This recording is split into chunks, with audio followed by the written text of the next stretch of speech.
So, hello guys, may naisipan na naman po akong gawin. Ayan na nga at papagabi na nung naisipan ko magpalit ng bedsheet at mga punda namin. Sobra guys, kahit ganitong oras na napakainit pa rin talaga. Hindi ko ba alam ba't naisipan ko biglang magpalit niyan. Siguro sobrang bad trip na rin, walang magawa. Bad trip kasi ako ng mga oras na yan sa mag-ama ko, kaya yan, dyan ko na lang binuhos lahat. Yung tipong lilinisin mo, maya maya may kalat na naman. Tapos aayusin mo, ayan, gulo na naman pag sila na naman ang nandyan.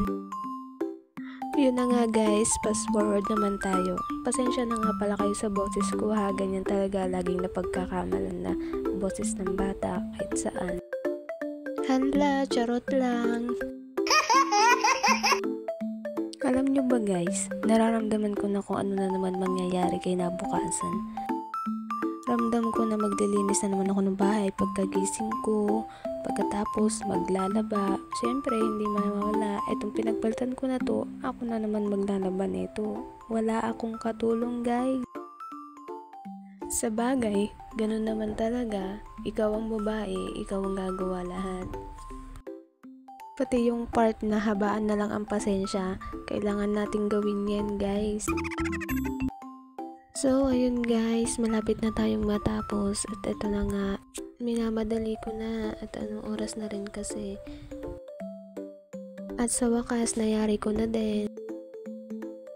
O diba, hindi man siya ganun kaayos, at least nakita nyo yung result. Pasensya na kayo guys, gabi na kasi nung nag-video ako.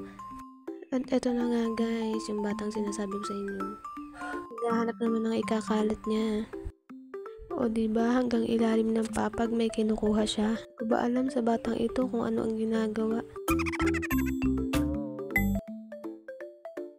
Eto na guys. Tingnan nyo. O diba, natapos din. At yun lang. Thank you for watching.